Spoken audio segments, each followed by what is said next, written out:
महिला सशक्तिकरण और महिलाओं के सम्मान को लेकर उत्तराखंड में सियासी घमासान छिड़ गया है। एक तरफ सरकार है जो ये दावा कर रही है कि महिलाओं के सम्मान के लिए, महिलाओं को मजबूत करने के लिए उनकी तरफ से कदम उठाए जा रहे हैं। बहुत सारी दलीलें भी सरकार की ओर से दी जा रही हैं, मगर हाल के दिनों में हरीश रावत ने कुछ फोटोज शेयर किए जिसमें महिला बाल विकास विभाग की ओर से एक टेंडर निकाला गया था और ये टेंडर था टेक होम राशन को लेकर, यानी टेक होम राशन का जो भी काम है वो अब निजी कंपनी को देने की तैयारी है। इसी बात से खफा होकर महिला स्वयं सहायता समूह से जुड़ी महिलाओं ने हरीश रावत, जो कि पूर्व मुख्यमंत्री, उनसे मुलाकात की थी, उनके सामने अपनी शिकायतें रखी थी और फिर हरीश रावत ने सरकार पर निशाना साधा था। उन्होंने तंज कसा था कि एक तरफ आप तीलू रौतेली पुरस्कार बांट रहे हैं, लेकिन दूसरी तरफ महिला सशक्तिकरण के नाम पर टेक होम राशन जो देने की व्यवस्था महिला स्वयं सहायता समूह को दी गई थी, वो सरकार उनसे अब रोजगार छीन रही है। सरकार ने ये काम अलग तरीके से किया है, ये हरीश रावत ने सवाल उठाए थे और उन्होंने पूछा भी था कि आखिर ऐसा क्यों किया जा रहा है, खाने के दांत और दिखाने के दांत अलग अलग क्यों हैं।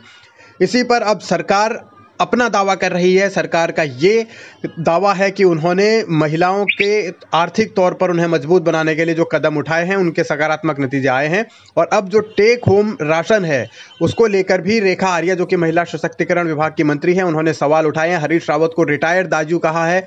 और उन पर तंज कसा है और उन्होंने मुख्यमंत्री, जो स्वयंभू मुख्यमंत्री हैं, ये होने का भी सवाल उठाया है। बहुत सारी चीज़ें उन्होंने लिखी हैं अपने फेसबुक पोस्ट पर। ये तमाम वो सवाल हैं। रेखा आर्या ने इसके अलावा एक जिक्र और छेड़ा है जो हरीश रावत को सीधे सीधे एक चुनौती के तौर पर है, क्योंकि 2014 से 17 के बीच जो FL2 शराब थी, उसको डेनिस के नाम से जो एक शराब आई थी, उस पर भी बहुत बवाल मचा था और टेंडर का जिक्र रेखा आर्या ने किया कि हरीश रावत ने कैसे अपने कार्यकाल के दौरान सिर्फ टेंडर ही निकाले और कुछ काम नहीं किया।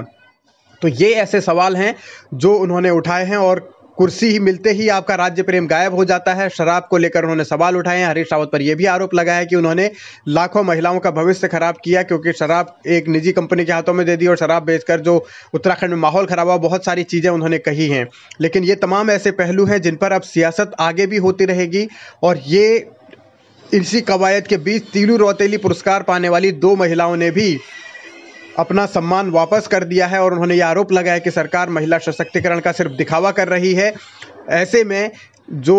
पहलू हैं वो ये उजागर करते हैं कि अभी ये राजनीति थमने वाली है नहीं और आने वाले दिनों में ये बहस और तीखी होगी कि आखिर महिलाओं के सम्मान को लेकर